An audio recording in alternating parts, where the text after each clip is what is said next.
Então, Cris, por favor, leitura da nossa mensagem. Boa noite a todos. É, O livro da Agenda Cristã, lição 26. Se você deseja, se você deseja ser cristão efetivamente, perdendo, vencerá na batalha humana. Cedendo, obterá os recursos de que precisa. Trabalhando, conseguirá a felicidade própria. Perdoando, edificará em torno de si mesmo. Libertando, conquistará os outros. Suportando, resistirá na tempestade. Renunciando, ganhará tesouros imortais. Abençoando, salvará muitos. Sofrendo, terá mais luz. Sacrificando-se, encontrará a paz. Suando, purificar-se-á. Amando, iluminará sempre. É, a lição ela vem nos lembrar, né, é, da dificuldade no meu pensamento de que é ser cristão, né? Porque a gente tem que passar por cima de muitos sentimentos que foram construídos ao longo da nossa existência, né? Sentimentos que não são positivos e práticas, né? E só através dessa mudança é que efetivamente poderemos nos considerar cristãos, né? E isso é uma batalha diária que a gente tem que fazer todos os dias, né? Que é a questão do ceder, de perdoar, né? De libertar sentimentos, abençoar pessoas, mesmo que essas pessoas às vezes nos prejudiquem, né? A gente tem que se perdoar. Então, são batalhas internas que temos que fazer todos os dias. É isso que eu Obrigado, entendi. Cris. Obrigado. Mais alguém? Ok, vamos à nossa prece, por favor, João. Boa noite. Senhor, nosso Pai de bondade e misericórdia, agradecemos por mais essa oportunidade de estudo. Que o Senhor ilumine todos aqui presentes, os que não puderam comparecer, que possamos mais um dia compreender um pouco mais do ensinamento dessa doutrina maravilhosa, que esses ensinamentos possam ser incorporados em nossa vivência e possamos a cada dia melhorarmos cada vez mais. Que o Senhor possa derramar o bálsamo de entendimento em todos aqui presentes, que possamos compartilhar esse entendimento com os nossos familiares e todos os nossos próximos. Sendo assim, declaro aberto o estudo de hoje, assim seja. Sim, seja. Obrigado, João. Obrigado, Cris. Então, pessoal, vamos reiniciar o capítulo 1, do item 1 do Céu e Inferno. Vamos fazer aquele esquema daquela leitura seguida, né? E damos continuidade aí já nos comentários do item 2, tá bom? Então vamos lá, Carlão e Valdeni vai conduzir aí o trabalho de hoje. Boa noite, Vamos lá, pessoal. Carlão. Boa noite. Primeira parte, doutrina. Só Capítulo lembrando aí, 1. Carlão, em Opa. algumas traduções está o futuro e em outras está o porvir. Mas são sinônimos, não vai fazer diferença aqui no título, tá?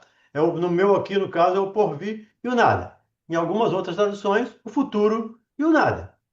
Kardec está falando dessa crença nihilista da aniquilação, que principalmente de Nietzsche, né, que era o defensor dessa crença, da aniquilação do ser a partir da morte. A partir da morte orgânica, acabaria-se tudo, não teria absolutamente nada.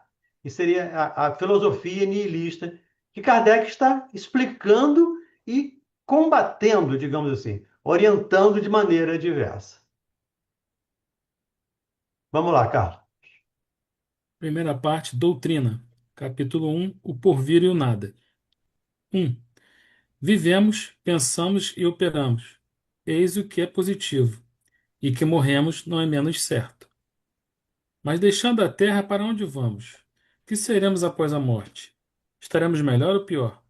Existiremos ou não? Ser ou não ser, tal alternativa. Para sempre ou para nunca mais? Ou tudo ou nada? Viveremos eternamente ou tudo se aniquilará de vez? É uma tese essa que se impõe. Todo homem experimenta a necessidade de viver, de gozar, de amar e ser feliz. Dizei ao moribundo que ele viverá ainda que a sua hora é retardada. Diz-lhe, sobretudo, que será mais feliz do que porventura tenha sido, e o seu coração rejubilará. Mas de que serviriam essas aspirações de felicidade se um leve sopro pudesse dissipá-las? Haverá algo de mais desesperador do que o pensamento da destruição absoluta? Afeições caras, inteligência, progresso, saber laboriosamente adquiridos, tudo despedaçado, tudo perdido?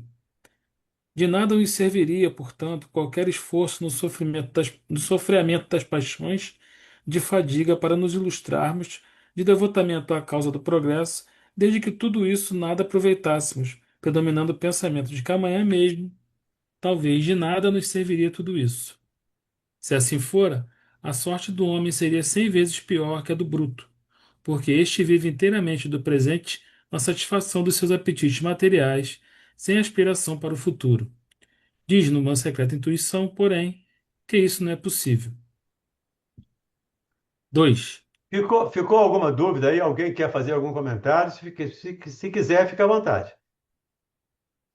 Se não, continuamos aí no número 2. Então vamos lá, Carlão. Ninguém tem comentários. Ok. 2. Pela crença em um nada, o homem concentra todos os seus pensamentos forçosamente na vida presente. Então, agora vamos começar comentando, né? Só esse primeiro parágrafo, essa primeira frase, já dá para a gente pensar, né?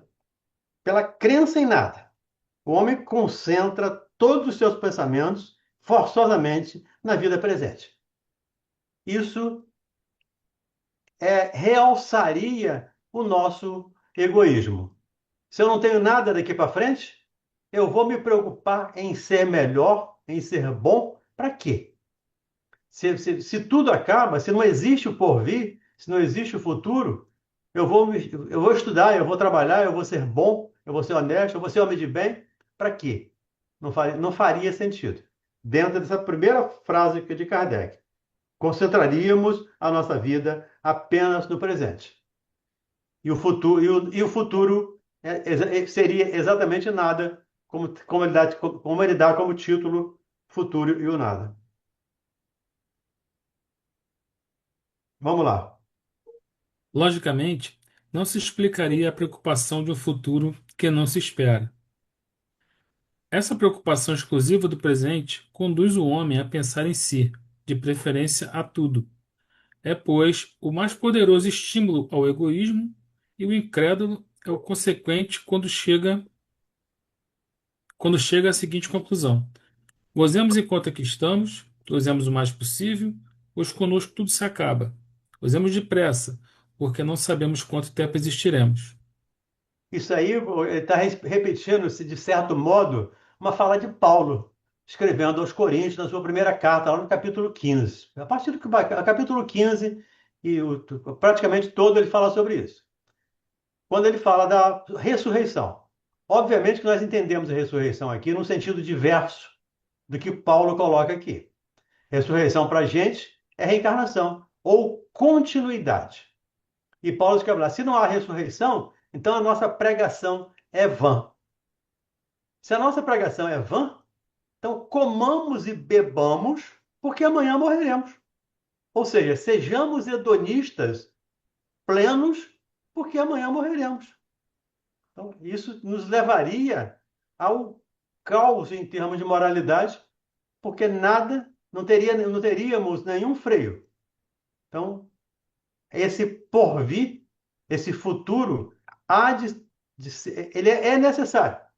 Se ele não existisse, não faria sentido a nossa existência também aqui na Terra, as nossas encarnações e todo o progresso, todo o trabalho que nós temos feito, se não existisse esse futuro.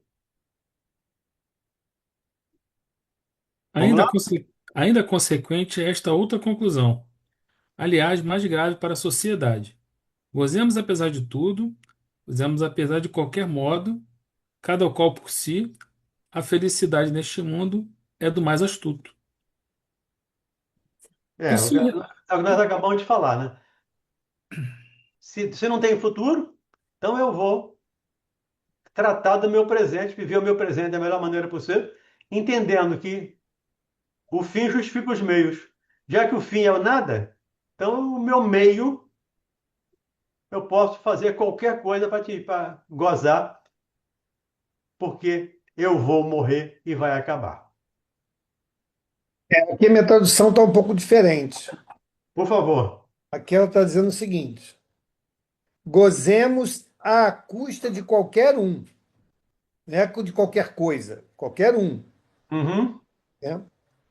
Cada um por si. A felicidade aqui embaixo é do mais hábil.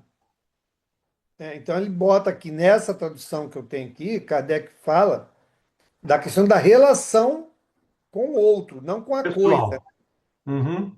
não com a coisa, sim com a pessoa.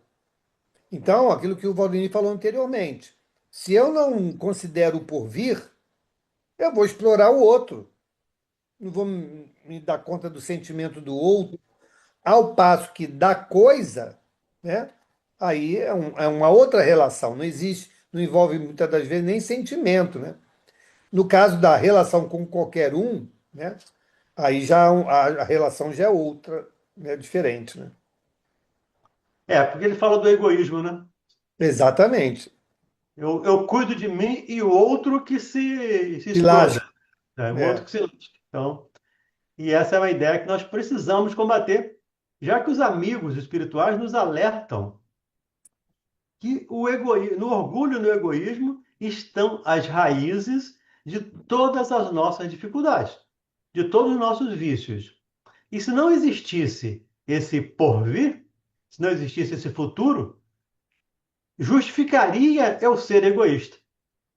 E não seria, botar aspas na palavra, tá? Não seria pecado eu ser egoísta se não houvesse futuro. Eu estaria apenas gozando, vivendo o presente, como Paulo nos lembra lá. Se não há ressurreição, a nossa pregação é vã. Se o Cristo não ressuscitou, então não adiantou eu pregar. Não adianta eu pregar. Porque esse futuro precisa estar constante na nossa. Ser o nosso alvo, ser a nossa meta. Um futuro mais equilibrado, um futuro mais, como é que eu vou dizer, honrado, mais espiritualizado, digamos assim. Continuemos? E se o respeito humano contém alguns seres, que freio haverá para os que nada temem? Acreditam estes últimos? Aí, Carlos, eu me lembrei aqui dos nossos irmãos muçulmanos, aqueles xiitas radicais, né? Não estou falando dos islâmicos, do islamismo, mas aqueles xiitas, daqueles radicais, que pegam um avião e joga, mata centenas de pessoas, mata milhares de pessoas, não faz a menor diferença. Porque ele tem um futuro garantido desde que ele faça isso.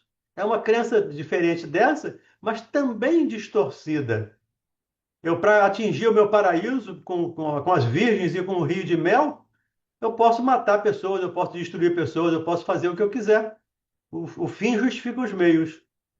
É, é o que ele fala aqui. E o respeito humano contém alguns seres que freio haverá para os que nada temem. Ou para os que têm certeza de que, mesmo matando, mesmo criando dificuldades, vão para o céu. Seria mais ou menos a mesma ideia de reforçar o egoísmo. Vamos lá? Acreditam estes últimos que as leis humanas não atingem senão os ineptos, e assim empregam todo o seu engenho no melhor meio de a elas se esquivarem. Se há doutrina insensata e antissocial, é seguramente o niilismo, que rompe os verdadeiros laços de solidariedade e fraternidade, em que se fundam as relações sociais. 3. Suponhamos que, por uma circunstância qualquer, todo um povo adquire a certeza de que em 8 dias, num mês ou num ano, será aniquilado, que nenhum só indivíduo lhe sobreviverá, como de sua existência não sobreviverá nem um só traço. Que fará esse povo condenado aguardando o extermínio? E aí, permita, Carlos, eu lembrei aqui de uma fala, pelo menos atribuída a Francisco de Assis. Certa vez ele estava lá cuidando do jardim e chega um discípulo dele e pergunta para ele: se o senhor soubesse que ia morrer amanhã, o que o senhor faria? Ele diz: continuaria cuidando das minhas rosas. Então, isso é a certeza do futuro. É o que nós precisamos alicerçar em nós. Mas vamos lá. Que É, fará esse povo condenado aguardando o extermínio? pois é, a tradução que eu tenho aqui, nem a palavra extermínio tem, nem nada semelhante. Hum, Então, assim, é, tudo bem quando a gente coloca na tradução uma alteração de sinônimo, tudo bem. A construção da frase, que não muda o sentido, tudo bem. Mas o termo não existe na tradução, né? como é que está a sua versão aí? É do Kardecpedia. Não, eu digo, como está? Ah, a minha está completamente diferente. A minha está assim, ó. Vou ler lá do início do item 3. Suponhamos que, por uma circunstância qualquer, um povo inteiro adquire a certeza de que dentro de 8 dias, dentro de um mês, dentro de um ano, será aniquilado, que nenhum indivíduo sobreviverá, que não restará mais nenhum traço dele depois da morte. O que ele fará durante esse tempo?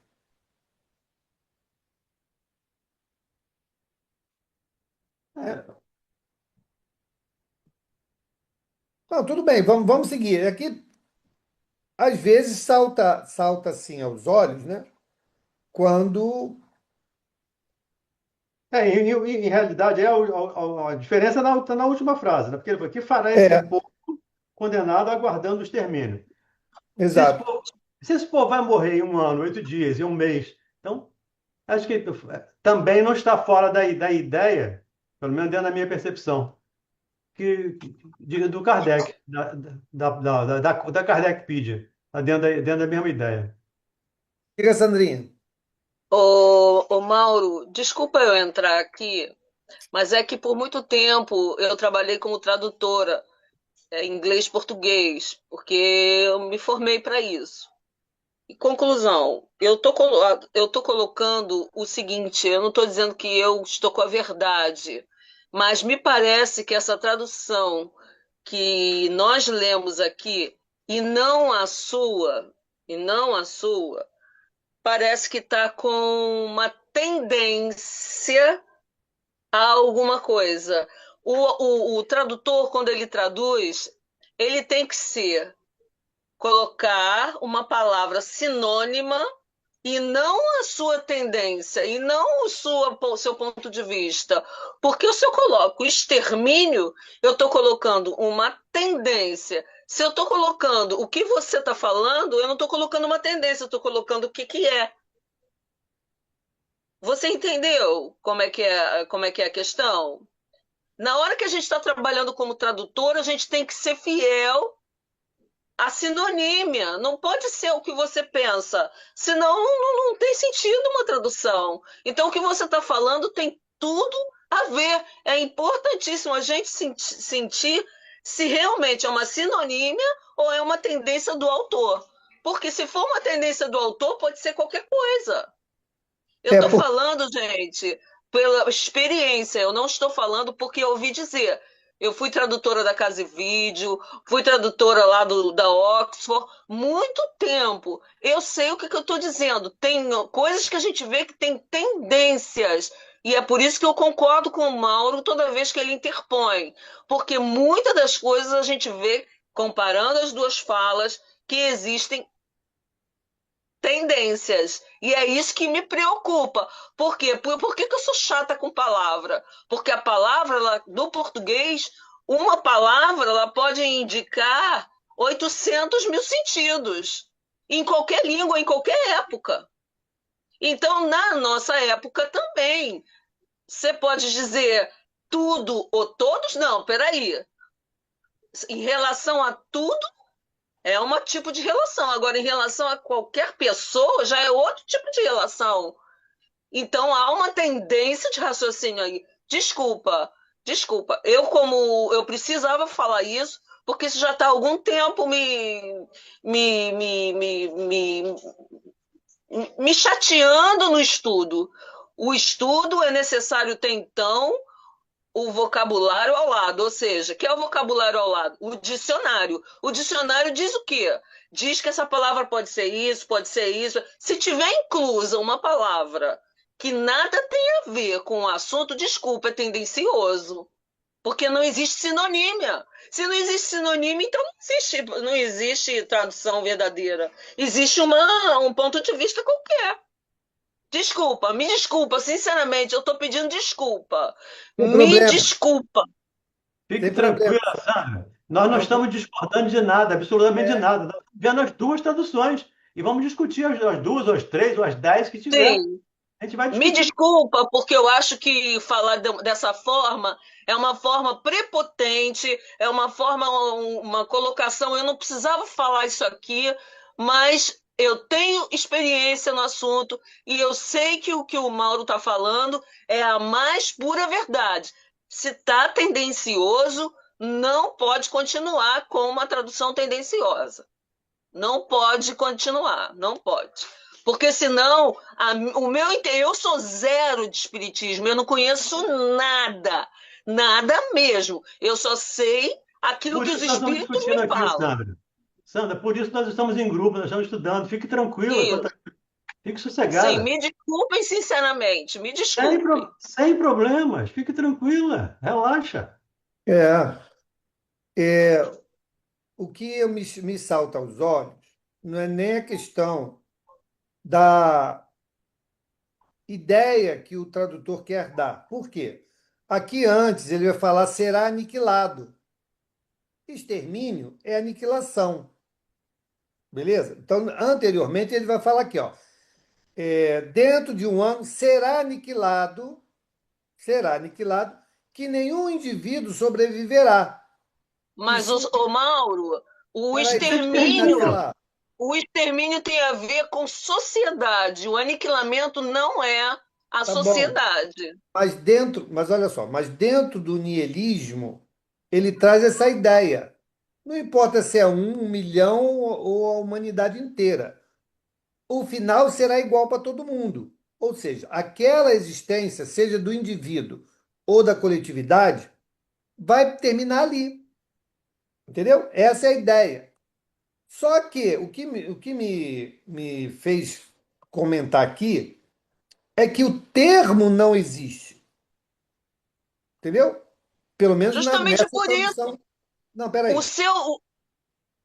Porque aqui na tradução, né, que eu sigo aqui do Kardecpedia, que que são, na verdade, as últimas edições registradas por Kardec, a palavra não existe, né?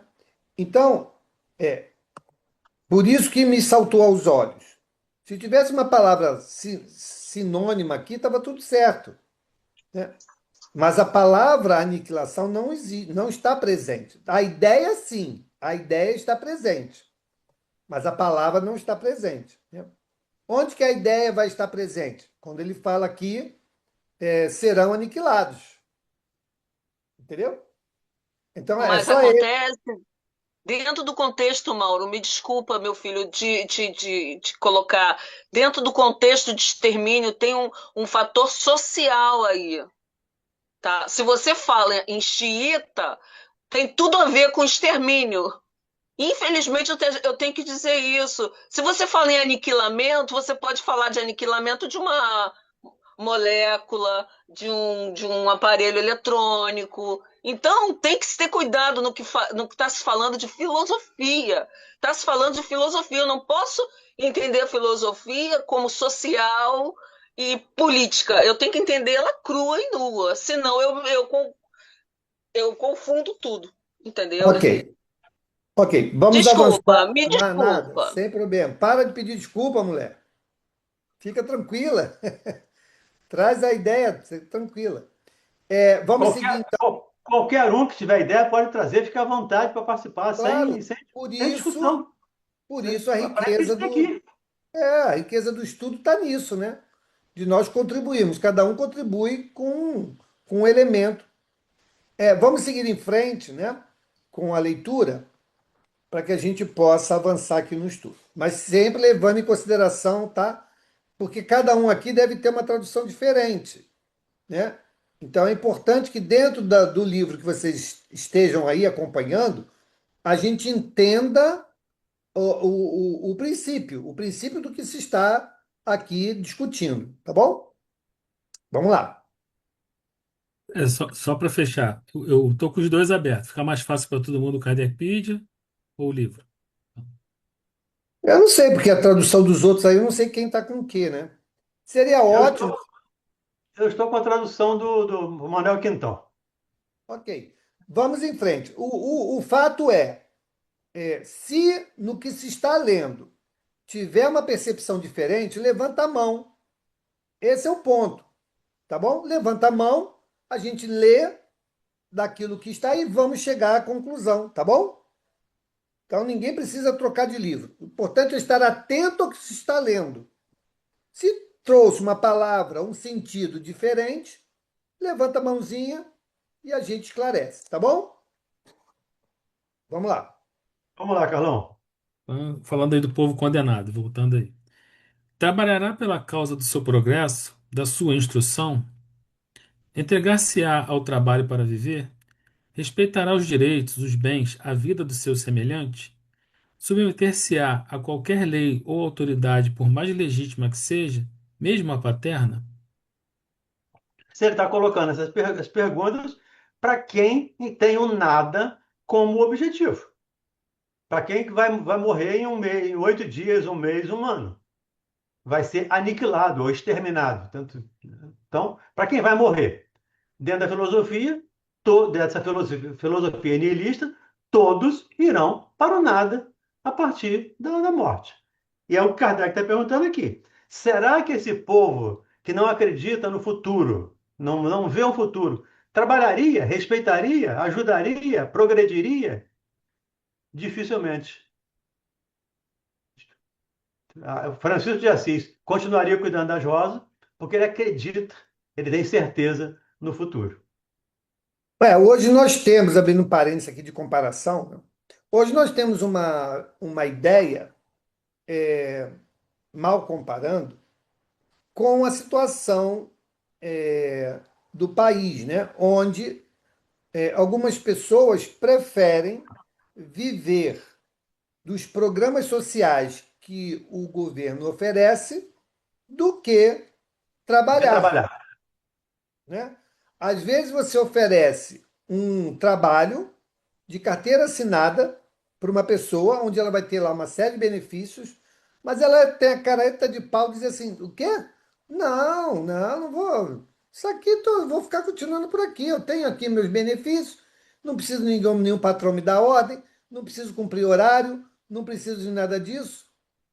Então, mal comparando, é a mesma situação aqui. Se eu não creio na vida futura, se após essa vida não me espera absolutamente nada, e eu não preciso fazer absolutamente nada para ser melhor ou pior, uma vez que nada me aguarda depois daqui, para que eu vou mudar? Por que eu não vou buscar levar vantagem em cima dos outros? A lei de Gerson, né? Então, eu quero mais me dar bem, porque quando acabar, acabou, né? É mais ou menos isso que está falando aqui. Pois é, essas pessoas, sem entrar no detalhe da filosofia, mas essas pessoas têm essa filosofia como filosofia de vida. Eu quero viver hoje.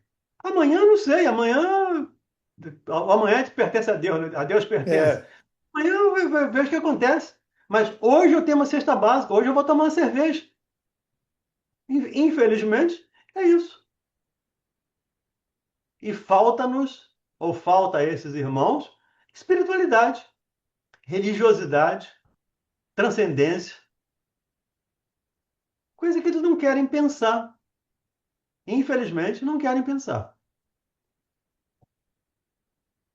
Continuamos, Carlão? vamos lá, vamos em frente. É a próxima pergunta aí. Haverá para ele, nessa emergência, qualquer dever? Certo que não. Pois bem, o que se não dá coletivamente, a doutrina do niilismo realiza todos os dias isoladamente, individualmente. E se as consequências não são desastrosas tanto quanto poderiam ser, é em primeiro lugar porque na maioria dos incrédulos há mais jactância que verdadeira incredulidade, mais dúvida que convicção. Possuindo eles mais medo do nada do que pretendem aparentar, o qualificativo de espíritos fortes lisonjeia-lhes a vaidade e o amor próprio. Em segundo lugar, porque os incrédulos absolutos se contam por ínfima minoria e sentem a seu pesar os ascendentes da opinião contrária, mantidos por uma força material. É, Torna-se. Opa. o paganismo, não sei se vocês usar o termo paganismo, mas o ateísmo ou a dúvida realmente é um problema que nós precisamos pensar, ou repensar e ver o que podemos fazer para ajudar essas pessoas. O nosso trabalho aqui é ajudar. Então, o que a gente pode fazer para levar consciência a essas pessoas? Infelizmente, não podemos contar com governos. E aqui não estou falando de nenhuma parte de governo, de governos. Não podemos contar. Porque para os governos, quanto mais ignorante for o povo, melhor. E pregar o niilismo para o governo, melhor ainda. Porque eu tenho que resolver tudo nessa vida. Eu tenho que ser eleito nessa vida, eu tenho que ganhar dinheiro nessa vida, eu tenho que ficar rico nessa vida. Porque não existe outra. Para essas pessoas não existe futuro, não existe nada. E essa doutrina realmente é complicada. E como eu disse, se ela não atinge a totalidade, todo dia ela atinge pessoas. Todo dia são pessoas influenciadas por isso. E isso é uma ideia do Nietzsche, e eu me lembrei aqui da ideia do que escreveu o Sofrimento do Jovem Werther, Goethe. Uma ideia completamente diferente. Outro filósofo alemão, mas que escreve completamente diferente. Goethe escreveu um livro que levou muita pessoa ao suicídio. E ele depois se apresenta a Kardec, ou Kardec o evoca, né? Kardec o convida para falar, e ele fala da responsabilidade dele em relação todos aqueles suicídios que aconteceram em função do estímulo que ele deu para aqueles jovens suicidar. Eu imagino o Nietzsche, o estímulo que ele deu e quantas pessoas foram para o nada, foram egoístas, potencializando egoísmos em função de uma crença de um filósofo. Então, a responsabilidade. Daí pensarmos o que nós podemos fazer para não falar, mas principalmente fazer. Mostrar a essas pessoas o que acontece depois da morte. Ainda agora há pouco, eu já falei aqui algumas vezes, às terças-feiras eu participo de uma reunião mediúnica.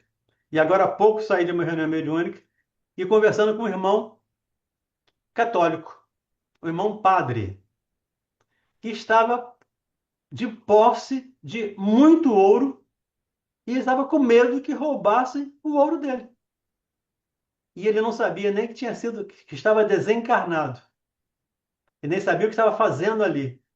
Tal a cegueira desse irmão por bens materiais. Conversando com ele, claro, esclarecendo, orientando. É um sofrimento atroz para ele, que acredita efetivamente, como esses irmãos que foram levados ao niilismo, acreditam piamente que acabou, morreu, acabou. Esses irmãos católicos, evangélicos, enfim, outras crenças, que não são reencarnacionistas, acha que morreu. Especialmente o padre. Ele era um representante de Deus. Ele falava em nome de Deus, ele absolvia, ele condenava, ele tinha poderes. E agora os poderes dele estavam limitados. Ele estava sujo, roto, todo rasgado, sem conforto. Tal a nossa responsabilidade com os nossos sentimentos, com os nossos pensamentos, com as nossas palavras, com os nossos textos. Porque um livro pode salvar muita gente, mas também pode levar muita gente para o suicídio ou para outros fins tão ruins quanto. Cuidemos-nos para que isso não aconteça conosco. Diga aí, Carlão. Lá no final do um, ele fala que diz-nos uma secreta intuição, porém, que isto não é possível, que há alguma coisa além. Aí Uhum. aqui ele fala, né, que na maioria dos incrédulos há mais bravata do que incredulidade, mais dúvida que convicção. Ele está fazendo uma relação com isso, que no fundo, aquele incrédulo não é, ele sabe que tem algo, mas a arrogância dele, né, as bravatas e as dúvidas dele acabam levando ele por esse caminho. Será que é isso que ele quer dizer? É porque ele fala aqui do orgulho, né? Há mais orgulho que Isso. verdadeira incredulidade. Isso é uma fala, inclusive, de Jesus com Pedro. Humberto de Campos narra isso, eu não vou lembrar o livro, mas Humberto de Campos narra isso, de uma conversa de Pedro com Jesus e Pedro perguntando pela maldade das pessoas. Até quando as pessoas vão continuar sendo maldosas, sendo más? E Jesus disse: as pessoas não são más. O homem peca muito mais pela ignorância do que pela maldade. E a ideia aqui é ainda a comodidade, o bem-estar atual. Eu acreditar no niilismo me ajuda ou me justifica qualquer ato que eu fizer. Justifica qualquer besteira que eu fizer. Eu vou fazer porque eu vou morrer, acabou. Então é mais fácil acreditar nisso. E eu acabo não me aprofundando, não estudando, não querendo. Ainda ontem nós falamos aqui do filme O Predestinado. Eu falei, lá num determinado momento do filme, o ator, o Danton Mello, que faz o papel do Aragorn, diz para as pessoas: logo mais teremos passe. Então vamos fazer as operações, fazer a cirurgia, os tratamentos, mas logo mais temos palestra, temos passe. Então todos voltem aqui à noite para o passe. Ninguém voltou. Então nós queremos o agora, nós queremos imediato, nós queremos. É por isso que somos um pouco nihilistas nesse aspecto. Queremos vivenciar agora. Nada contra o agora. Precisamos efetivamente viver o agora, mas viver de maneira equilibrada, viver de maneira dentro da moral do Cristo. Então, percebo por aí. Tudo bem? Continuemos? Vamos lá.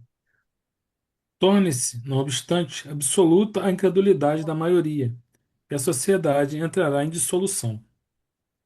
Pois é, se todo mundo, porque hoje ele fala, muitos são orgulhosos. Ele usa o termo aqui da jactância, né? Mas faz mais por jactância do que por verdadeira incredulidade.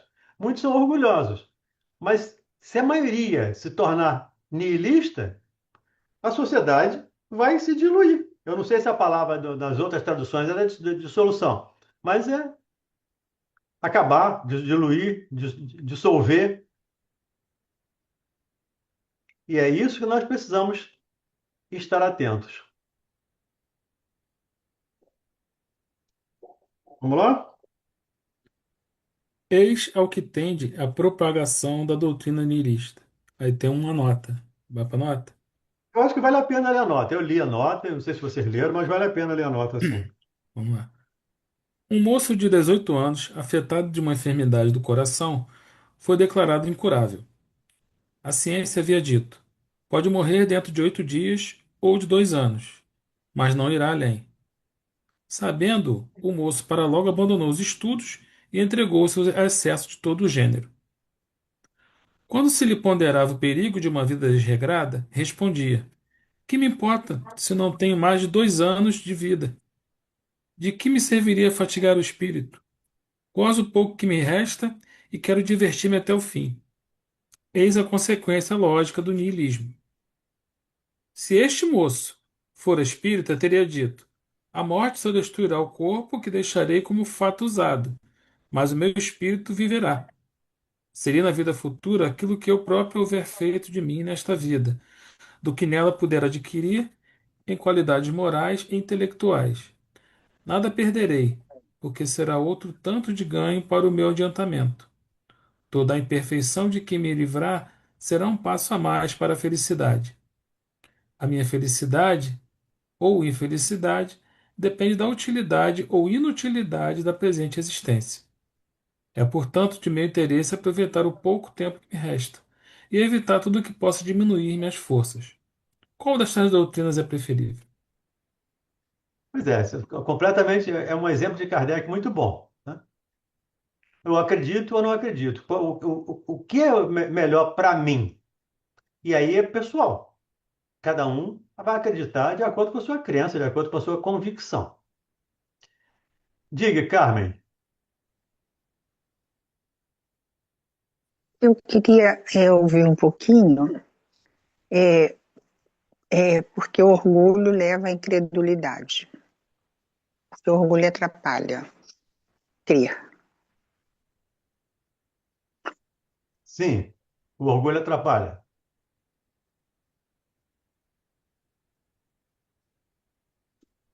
Carmen? Oi, então, eu queria que você falasse sobre o orgulho atrapalha, aumenta a incredulidade, atrapalha você a crer. Você não quer crer, não consegue crer. Eu queria escutar um pouquinho sobre isso. Segundo os Espíritos, dizem lá no Livro dos Espíritos, eu já citei aqui hoje, o orgulho e o egoísmo é a raiz de todos os nossos males. O Emmanuel chega lá dizendo no Evangelho que o egoísmo é a chaga da humanidade. E o que que acontece com o orgulho? O orgulhoso não gosta ou não gostaria que tivesse nada além dele, ou pelo menos acima dele. Nem ser E contrariado. nem ser contrariado. Então, quando eu falo em termos espirituais, eu sou um espírito de terceira ordem. Então, tem de segunda e tem de primeira. Se eu for um orgulhoso de terceira ordem, eu vou me julgar acima de Deus. Ou não vou acreditar em Deus. Vai me levar à descrença. Porque, como diz lá o Evangelho, alguém sabe mais do que eu? Como? Alguém estudou mais do que eu? Então, esse orgulho nos leva à incredulidade, nos leva ao niilismo, nos leva ao egoísmo, nos leva a uma série de situações. Porque nada pode estar acima de mim, nada pode estar além de mim. Não sei se ajudou, Carmen. Se não ajudou, fica à vontade para. Ajudou sim. Muito obrigada, sim? Que bom. Vamos em frente? Vamos lá, Carlão. Fossem, porém, quais fossem as suas consequências, uma vez que se impusesse como verdadeira, seria preciso aceitá-la. E nem sistemas contrários, nem a ideia dos males resultantes poderiam obstar-lhes a existência. Forçoso é dizer que, a despeito dos melhores esforços da religião, o ceticismo, a dúvida, a indiferença ganham terreno dia a dia. Ganho terreno dia a dia, gente, não quer dizer que nós estamos piorando. E muita gente tem essa ideia, tem essa crença de que nós estamos piorando. Por favor, isso não é verdade. Nós vivemos submetidos a uma lei de progresso. Então, estamos caminhando, sim. O fato é que estamos num período conturbado para o planeta. Estamos num período de transição, onde a oportunidade está sendo dada, há alguns dias até a última oportunidade, está sendo dada a todos aqueles nihilistas, a todos aqueles que equivocadamente pregaram o evangelho, equivocadamente ou por maldade pregaram o evangelho. A oportunidade está sendo dada a cada um de nós. E é hora de aproveitarmos essas chances. Porque senão vamos ser convidados a sair da festa, a trocar de vagão, como diz o Mauro ontem, né? A trocar de trem. Vamos para outra estação. Vamos esperar outro trem para nos levar para outro lugar. Então, essa é a ideia, de Ô, cuidar. Carlão, Sim, Opa, pode dizer. nessa tua tradução aí, a frase não termina apesar dos esforços da religião, não? não. Pois é. Vamos. E nem na construção da frase faz menção, né? Pelo que eu acompanhei aqui. Po- Posso Porque, ler essa? Posso ler a que você tem aí? Tem aqui também. pode, por favor. Sejam quais forem as consequências, se ela fosse verdadeira, seria preciso aceitá-la e não seriam sistemas contrários nem o pensamento do mal que daí resultaria, que poderiam fazer que ela não fosse. Ora, não se deve dissimular que o ceticismo, a dúvida, a indiferença ganham terreno a cada dia, apesar dos esforços da religião. Isto é positivo. Pois é. Mas Então, a tradução aqui diz, a despeito dos esforços da religião. Apesar e a despeito é a mesma coisa. não, porque na frase dele não tem essa palavra, não tem essa Tem, referência à religião. a despeito tem. Eu estou lendo aqui. Tem, eu Eu li estou o lendo final, aqui. é um pouco antes do final. Mas ele fala, a despeito da religião. A despeito dos melhores esforços da religião, o ceticismo, a dúvida, a indiferença ganham terreno dia a dia. Ah, então ele citou lá anteriormente, lá no início, É. né? Ele citou anteriormente. Ah, porque eu não observei ter falado sobre isso. Tá O bom, que não tem é essa palavrinha. Isto é positivo. Isso não tem. ok. Diga, Sandra. Eu estava pensando aqui em relação ao. A lei da destruição é uma lei de Deus. Sim, a lei natural. Então, se o Valdani colocou que todos nós estaríamos ligados à lei do progresso, então, como isso se coaduna com a lei da destruição? Entendeu? Como isso convive com a lei da destruição, já que estaríamos todos indo para o progresso? Não teria sentido a destruição, Não, tem todo sentido.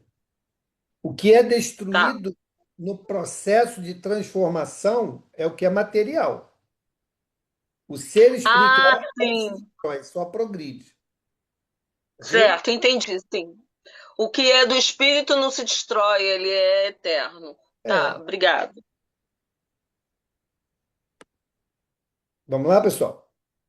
Bom, mas, se a religião se mostra impotente para assustar a incredulidade, é que lhe falta alguma coisa na luta.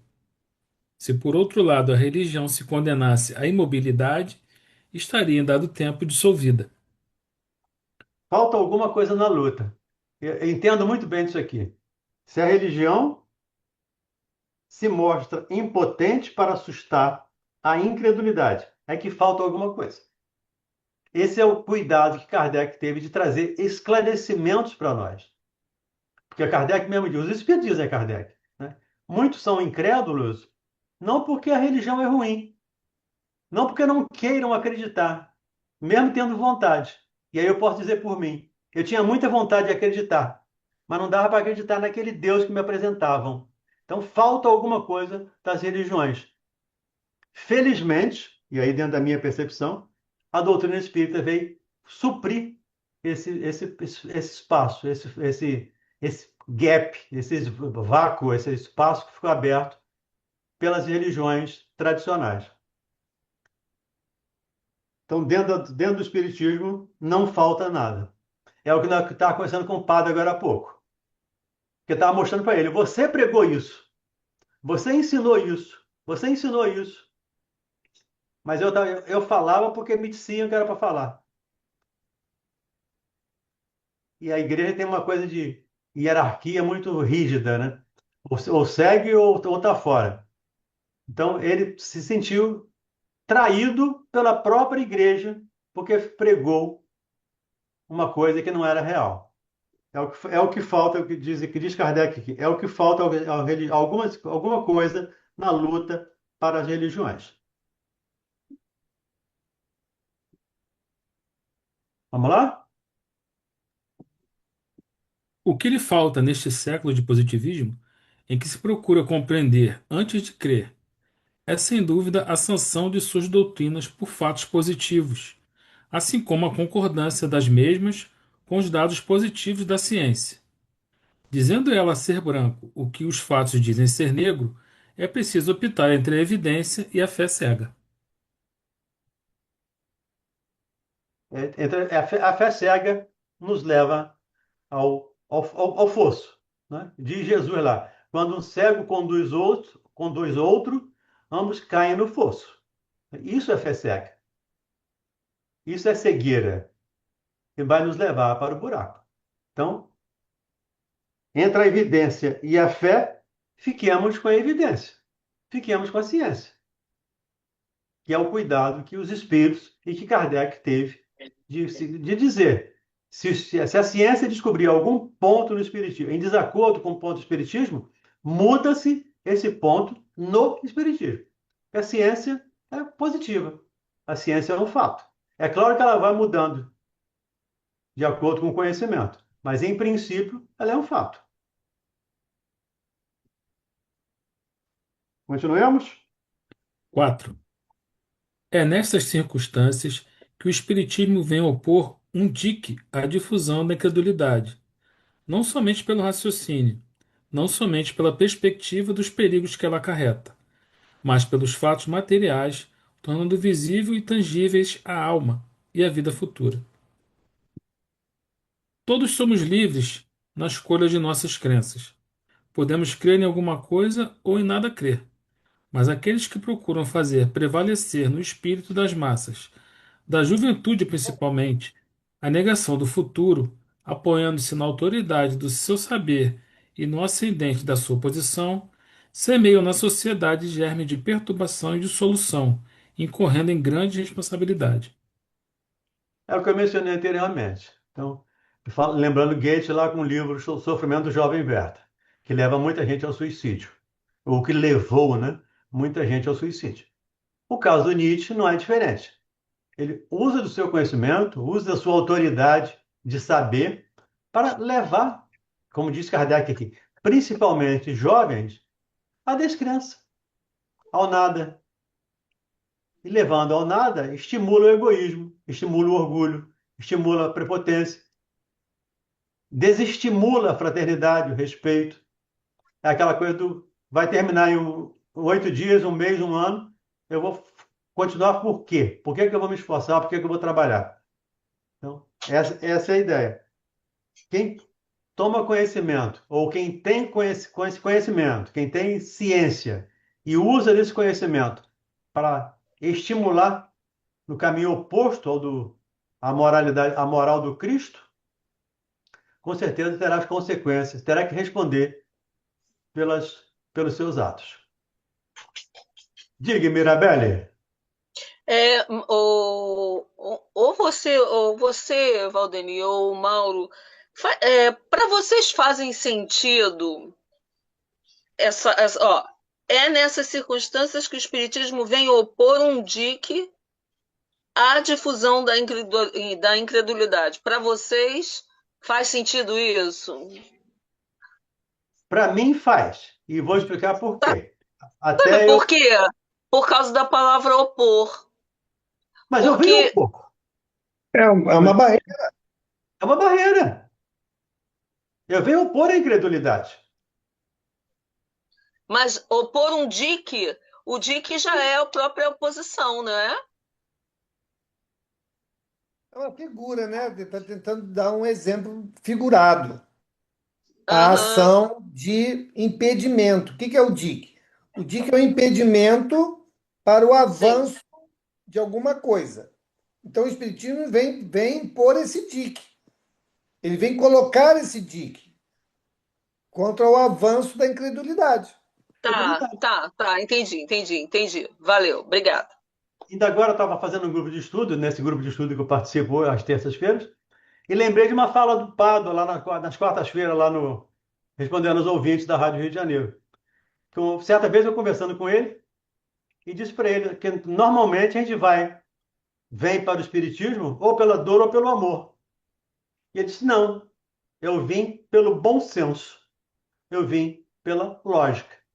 Então, o Espiritismo vem com o bom senso, com a lógica, se opor à descrença, se opor ao niilismo, se opor ao egoísmo, se opor à materialidade. Ele, usando as minhas palavras aqui, tá? Ele é adversário dessas situações. Ele vem se opor, contrapor a essas ideias.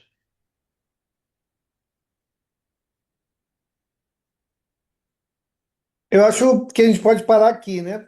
É isso que eu ia sugerir. Item 5. Paremos aqui. Na semana que vem vai ser dia 5 de agosto.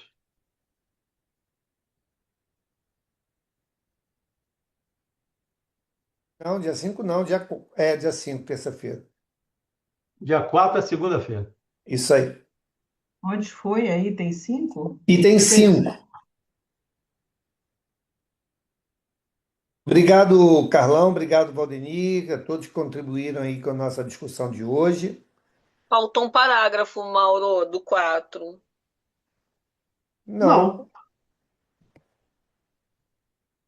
não lemos toda. Todos somos livres na escolha das nossas crenças, né? Isso. Tá, ok. Foi lido, então. Foi Ok, lido. ok. Nosso último parágrafo. Vamos fazer então nossa prece. Vamos pedir a Verinha. Verinha, você pode fazer nossa prece, querida? Pode, estou com meus assistentes aqui que está um problema, mas eu vou tentar fazer. Bom, Aprendendo o céu e o inferno. Então vamos lá. Mestre Jesus, agradecemos este momento que nos proporcionou, num estudo tão complexo, tão difícil, para podermos entender a sabedoria de Kardec em nos passar este texto pelo qual nós estamos nos desenvolvendo e aprendendo um pouco mais. Obrigada por essa oportunidade, por estarmos aqui, para que todos possamos estar sempre presentes em todas as reuniões e continuar nessa aprendizagem dos seus estudos. Agradecemos, então, Jesus, mais uma vez, essa oportunidade que nos proporcionou, que tenhamos uma noite abençoada e que esses ensinamentos comecem a mexer um pouquinho com nossa cabeça, com nossos sentimentos, para aprendermos um pouco mais. Obrigada por este momento. Assim seja. que assim seja. Obrigado, Assim seja. pessoal. Deus. Uma boa semana a todos e Boa amanhã noite. na rádio, hein? Semana, boa Boa noite, boa noite. noite. Boa semana a Tchau. todos. Boa noite.